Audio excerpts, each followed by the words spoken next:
توبہ ہے بھیا آپ بھی، وہ جھیم گئے جبکہ آفتاب بھائی کہکا لگا کر ہنس پڑے۔ اس کی بوکھلاہٹ پر آپی بھی بے ساختہ ہنس پڑی۔ تابی بھیا اب تو ماما آپ کی شادی کے لیے خاصی سیریس ہے، ثنا نے سنجیدگی سے کہا۔ نہیں بھائی، ابھی 1-2 سال تک تو آرام کرنے دے مجھے۔ وہ دوبارہ ریلیکس انداز میں بیٹھ گئے۔ آپ کو کوئی لڑکی، میرا مطلب ہے آپ کسی کو پسند تو نہیں کرتے؟ اگر آپ کو کوئی پسند ہے تو ابھی سے بتا دے، پھر مت کہیے گا۔ ہم پرسوں فنکشن میں کوئی لڑکی آپ کے لیے پسند کرنے کی کوشش کریں گے۔ بوا ان کے لیے اسکواش لے آئی تھی۔ ان سے گلاس لیتے ہوئے بھیا چونکے۔ ہائے، یعنی تم دونوں بھی مما کے ساتھ مل گئی ہو؟ وہ مصنوعی حیرت سے بولے۔ پتہ ہے میں نے تو اپنی تمام پیاری پیاری فرینڈز کو انوائٹ کیا ہے، غنا پرجوش ہو کر بتا رہی تھی۔ ایسا ہے کہ وہ پرخیال انداز میں گویا ہوئے۔ ابھی وہ کچھ کہنے ہی والے تھے کہ بوا نے آ کر بتایا کہ عمیر آیا ہے۔ اچھا بھائی کہاں ہے؟ یہیں بلوا لائیے نا۔ اتنے میں عمیر بھی ڈرائنگ روم میں داخل ہوا۔ آفتاب بھائی نے اٹھ کر اس سے ہاتھ ملایا۔ اچھا ہوا یار تم آ گئے، ورنہ مجھے اکیلے بندے کو یہ 2 عدد چڑیلیں گھیری ہوئی تھی۔ کس سلسلے میں؟ عمیر نے پہلے مسکراتے ہوئے ان دونوں پر ایک نگاہ ڈالی، پھر بیٹھتے ہوئے پوچھا۔ یہ دونوں میری شادی کروانا چاہتی ہیں، جبکہ بندہ ابھی آزاد فضاؤں میں سانس لینے کا متمنی ہے۔ ایسا کوئی غلط خیال نہیں ہے ان کا؟ کیا بوڑھے ہو کر شادی کروانے کا ارادہ ہے؟ عمیر نے شوخی سے پوچھا۔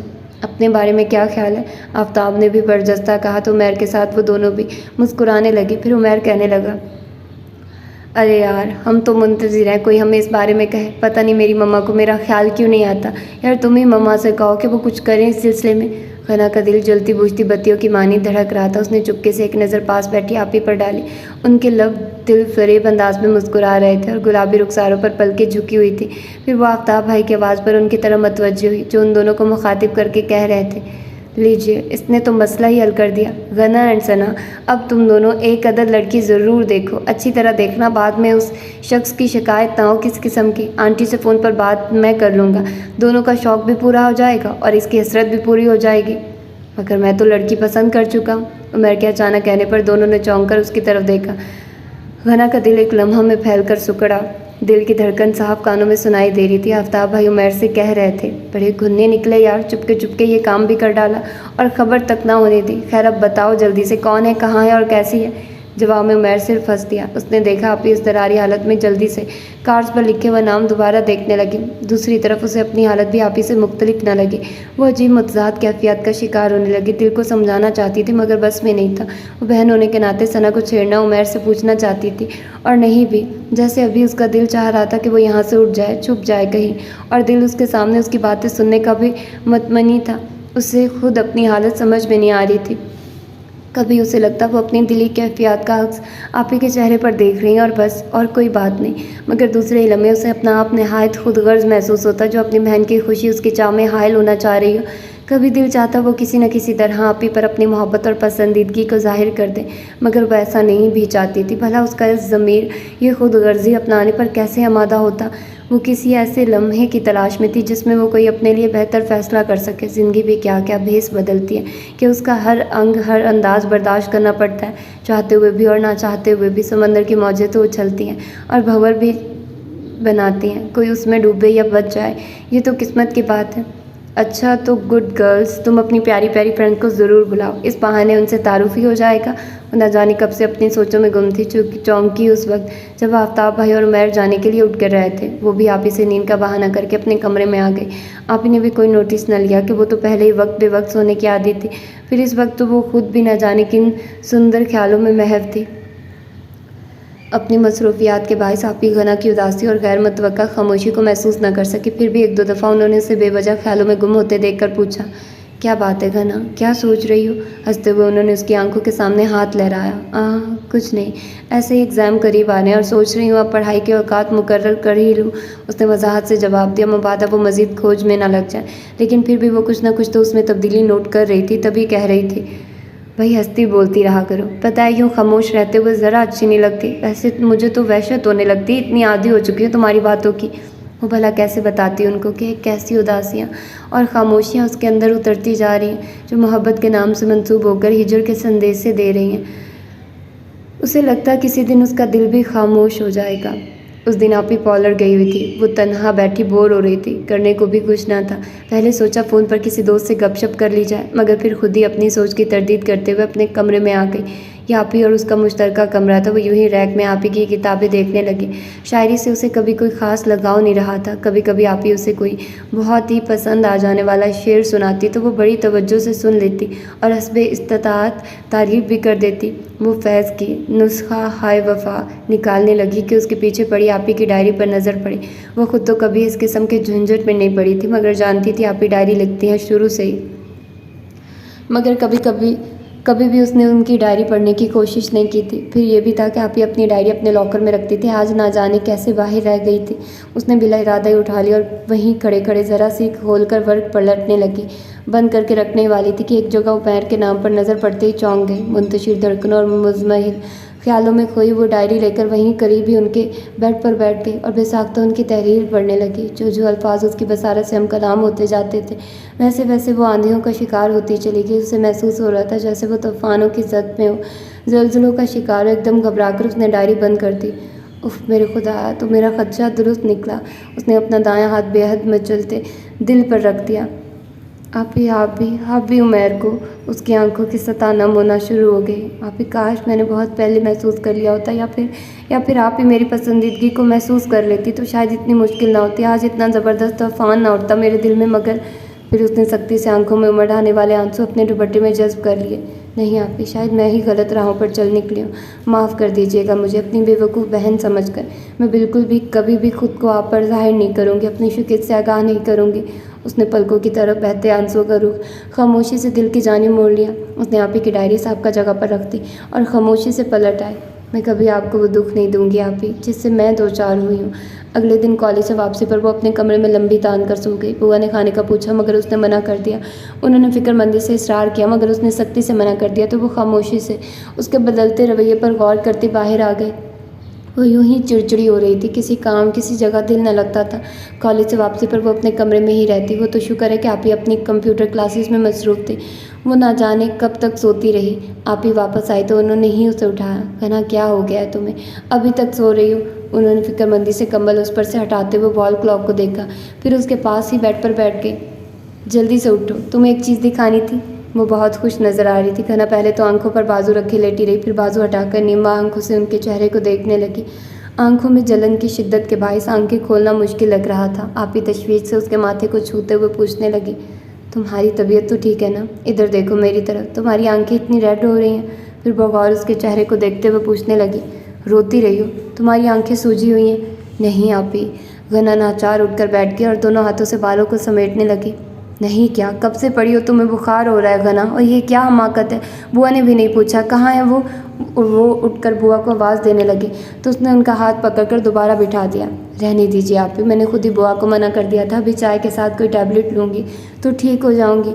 پہلے تو وہ چند لمحے خاموشی سے اسے دیکھتی رہی، پھر تعصب سے بولی، اتنی لاپرواہ تو نہ تھی غنا تم، ذرا سی بات پر شور مچانے والی۔ وہ پہلی ہی سی غنا کہاں ہے؟ پتہ نہیں کیا ہوا کہ اسے آپی کے لہجے کی اپنائیت پر بلا ارادہ ہی آنکھوں میں ڈھیروں آنسو امڑ آئے۔ غنا، آپی نے تشویش سے تقریباً چیختے ہوئے اسے اپنے ساتھ لگایا تو وہ پھوٹ پھوٹ کر رو دی۔ آپی نے بھی اسے رونے دیا۔ کچھ دیر بعد جب دل کا بوجھ کچھ کم ہوا تو وہ ان سے الگ ہوتے ہوئے بولی، آئی ایم سوری آپی، میں نے آپ کو پریشان کر دیا۔ نہ جانے کیسا درد تھا اس کے لہجے میں کہ آپی اس کے دکھ کی بابت پوچھنے کی ہمت بھی نہ کر سکی، بس اسے دیکھے گئی۔ پھر اٹھتے ہوئے کہنے لگی، میں تمہارے لیے گرم دودھ اور ٹیبلٹ لے کر آتی ہوں۔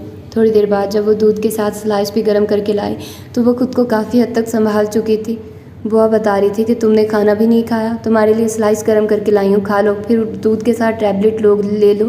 خاموشی کے ساتھ اس نے ان کے کہنے پر ایک سلائس لیا اور پھر دودھ کے ساتھ دوا لی۔ خالی گلاس ان کو تھماتے ہوئے ذرا سا اس نے ان کے چہرے کو دیکھا تو وہ اس کی طرف متجسس نظروں سے بغور دیکھ رہی تھی۔ جلدی سے اس نے نظریں جھکا لی۔ آپی آہستگی سے اس کے پاس بیٹھ گئی۔ چلو اب جلدی سے بلا تمہید بتاؤ، کیوں روئی تھی؟ نہیں آپی، میں تو بس، انہوں نے کچھ کہنے سے پہلے ہی روک دیا، صرف وجہ بس یوں ہی، کالج میں بھی میرے سر میں درد تھا، گھر آئے تو کوئی بھی گھر پر موجود نہیں تھا، یوں ہی میرا دل اداس ہو گیا تھا۔ وہ نظریں جھکائے آہستہ سے بتا رہی تھی۔ مبادہ آپی آنکھوں سے دل کی تحریر پڑھ نہ لے۔ جواب میں آپی خاموش رہی تو اس نے ان کی طرف دیکھنے کو چہرہ اٹھایا۔ وہ اس کی جانب دیکھ رہی تھی۔ یوں ہی ان کی کھوجتی نظروں سے بچنے کے لیے اس نے ذرا سا رخ موڑا تو آپی کے بیڈ پر پڑے بوکے پر نگاہ ٹھہر گئی، پھر وضاحت طلب نظروں سے دوبارہ آپی کی جانب دیکھا۔ آپی اس کی نظروں کا مفہوم سمجھتے ہوئے بتانے لگی، آج عمیر کا برتھ ڈے ہے نا، بکے تو میں لے آئی ہوں، سوچا تھا تمہارے ساتھ بازار جا کر کوئی گفٹ خرید لوں گی۔ ایک لمحے کو عمیر کے نام پر دل دھڑکا تھا۔ سوری آپی، آفتاب بھائی آتے ہی ہوں گے، آپ ان کے ساتھ جا کر لے آئیے گا۔ تم کچھ نہیں خریدو گی عمیر کے لیے؟ پلیز آپی، میری طرف سے بھی آپ ہی کچھ خرید لیجیے گا۔ نہیں، آپی اٹھتے ہوئے بولی۔ پھر میں بھی نہیں جاؤں گی؟ مگر کیوں؟ اس نے فوراً پوچھا۔ جب تم نہیں جاؤ گی تو میں بھی نہیں، ویسے بھی تمہیں تنہائی کا احساس ہونے لگا ہے، میں تمہارے ساتھ رہوں گی۔ وہ گلدستہ اٹھا کر اس کے پاس لے آئے۔ تو دیکھو کس قدر خوبصورت پھول ہیں، اور یہ جو آپ عمیر کے لیے لائی ہیں، کیا یہ انہیں دینے نہیں جائیں گی؟ اس نے بکے کی طرف اشارہ کرتے ہوئے کہا۔ انہوں نے اس کی گود میں بکے رکھ دیا۔ آفتاب بھائی کے ہاتھ بھجوا دوں گی، مگر ایسے اچھا لگے گا؟ عمیر کیا سوچیں گے؟ کچھ بھی نہیں سوچیں گے، ہم دونوں فون پر انہیں وش کر دیں گے، اور نہ آنے کی معذرت بھی۔ آپ ہی اس کے قریبی بیڈ پر بیٹھ گئی۔ غنا نے پھولوں کی نرم پتیوں پر یوں ہی ہاتھ پھیرا اور خوشبو کو محسوس کرتے ہوئے لمبی سانس کھینچی۔ اسے افسوس ہو رہا تھا، آپ ہی کتنی خوش تھی، اور اب وہ صرف اس کی وجہ سے عمیر کی طرف جانے کا اپنا پروگرام کینسل کر رہی تھی۔ نہ جانے انہوں نے کیا کیا سوچا ہوگا عمیر کی طرف جانے کے بارے میں۔ فی الحال تو اس نے بھی کچھ نہیں کہا، جانتی تھی کہے گی بھی تو آپ ہی نہیں مانیں گے۔ البتہ آفتاب بھائی کے آنے پر اس نے بے حد اصرار اور منت سماجت کر کے زبردستی ان کو آفتاب بھائی کے ساتھ عمیر کی طرف بھیج دیا، اور خود خاموشی سے اپنے کمرے میں آ گئی۔ غنا، تم سے ایک بات کرنی تھی۔ اس دن وہ بیڈ پر اپنی کالج اور اسکول کے زمانے کی تصاویر پھیلائے پرانے دنوں کی یادیں تازہ کر رہی تھی۔ آپ ہی قریبی قالین پر بیٹھی ایمری بورڈ سے ناخنوں کو فائل کر رہی تھی۔ جی کہیے۔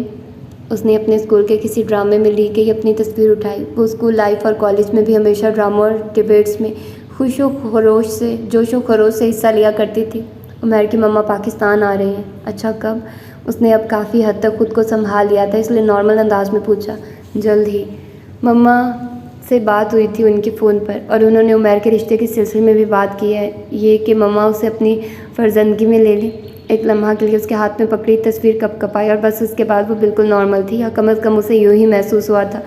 اور مما نے اس سلسلے میں مجھ سے بھی پوچھا ہے، آپ ہی نے مزید کہا۔ پھر میرا مطلب آپ نے کیا جواب دیا؟ غنا نے پوچھا۔ یہی تو میں تم سے مشورہ کرنا چاہتی ہوں کہ تمہارا کیا خیال ہے؟ کیا مطلب؟ فوراً ہاں کہہ دیں۔ اسے آپ ہی کا اس طرح پوچھنا کچھ عجیب سا لگا۔ پھر ان کی جانب رخ موڑ کر ان کو دیکھتے ہوئے پوچھنے لگی، آپ ہی آپ عمیر کو پسند کرتی ہیں نا؟ پھر خود ہی کہنے لگی، میں جانتی ہوں آپ ہی آپ عمیر کو لائک کرتی ہیں۔ ہاں شاید کچھ ایسا ہی ہے۔ آپ ہی کے چہرے پر شرمیلی سی مسکراہٹ روشنی بن کر چمک رہی تھی۔ ان کی گوری رنگت میں سرخی سی دوڑ گئی۔ اس نے اس خوبصورت منظر کو دیکھتے ہوئے سوچا، ایسے ہی کسی لمحے کا عمیر بھی تو اسیر ہوا ہوگا، اور عمیر کتنا خوش نصیب ہے کہ آپ ہی جیسی حسین لڑکی اسے چاہتی ہے۔ وہ ایسے ہی تو ان کا طلبگار نہیں ہوا ہوگا۔ شاید کیوں آپ ہی؟ وہ اپنے خیالوں سے باہر آتے ہوئے الجھن زدہ نظروں سے انہیں دیکھنے لگی۔ اس لیے غنا کہ آج تک ہمارے درمیان محبت نامی قسم کی کوئی گفتگو نہیں ہوئی۔ ہاں، ہمیشہ اچھے دوستوں کی طرح ملے ہیں اور خوشی محسوس کی ہے، لیکن مجھے محسوس ہوتا ہے جیسے کوئی چیز ہے جو خود بخود ہمارے درمیان پروان چڑھتی رہی ہے، جس کا کبھی کبھی بڑی شدت سے احساس ہونے لگتا ہے۔ اور جہاں تک عمیر کے پرپوزل کا تعلق ہے، مما کو بھی یہ رشتہ بے حد پسند ہے، اور یہ کہ اگر میں منع کر دوں گی تو وہ فوراً تمہارا رشتہ ادھر کرنے کے بارے میں سوچیں گی۔ مگر آپ کو تو یہ رشتہ پسند ہے، پھر تو آپ کو فوراً اقرار کر لینا چاہیے تھا۔ آپ ہی کیوٹرکس لگاتے ہوئے ہنستے ہوئے کہنے لگے، بھائی اتنی پریشان کیوں ہو رہی ہو؟ میں نے انکار بھی تو نہیں کیا، بس میں نے مما کو کہہ دیا ہے، مجھے تو کوئی اعتراض نہیں، اور اب تمہاری رائے بھی لینا چاہتی تھی۔ تم بھی خوش ہو تو ٹھیک ہے۔ اور پھر پتہ نہیں کیسے اس نے خود کو سنبھال لیا تھا، کوئی احساس دل میں آنے ہی نہیں دیا۔ ہر وقت ہر پل وہ ہنستی اور خوش رہنے لگی، بالکل پہلے والی غنا۔ وہ سوچتی، پتہ نہیں لوگ کیوں کہتے ہیں انسان اپنی محبت کو بھول نہیں سکتا۔ میں تو بہت خوش ہوں، مجھے تو کوئی دکھ نہیں، کوئی ملال نہیں کہ جیسے میں نے چاہا، سوچا تھا، اور جس کے حوالے سے کتنے خواب دیکھ ڈالے تھے، وہ اب کسی اور کا ہو رہا تھا، یا یہ کہ میں اس کی چاہت وصول نہیں کر سکی۔ شاید میں بہت مضبوط قوت ارادی کی مالک ہوں، وہ سوچتی اور ہونا بھی چاہیے، اور میں کمزور انسانوں کی طرح جینا نہیں چاہتی۔ میں اپنے لیے نہیں، دوسروں کے لیے راہوں کے چراغ جلاؤں گی۔ پھر آپ ہی تو میری پیاری سی بہن ہے، کتنی خوش ہیں آپ ہی، خدا ان کی خوشیوں کو قائم رکھیں۔ شاید آپ ہی کی خوشیوں کا خیال کسی بھی قسم کا اس ملال یا ملال اس کے قریب نہیں آنے دیتا تھا۔ جب بھی کبھی عمیر سے متعلق کوئی خیال یا یاد کے در واہ ہونے لگتے، وہ آپ ہی کے لیے مانگی دعاؤں کے پہرے لگا کر خود کو آسودہ اور مطمئن کرتی، یہاں تک کہ کبھی آنکھوں میں عمیر کا تصور جاگنے لگا تو وہ بے تحاشا ہنستی، عام چھوٹی چھوٹی باتوں پر، اور اتنا ہنستی کہ آنکھوں میں بے ساختہ امڑ آنے والے آنسو میں اس کا تصور دھندلانے لگتا، پھر اس تصور کو بھی آنسو کے سنگ بہا دیتی۔ پھر اس نے آپ ہی کے رشتہ طے ہونے سے شادی تک ہر کام میں عملی طور پر اور بھرپور حصہ لیا۔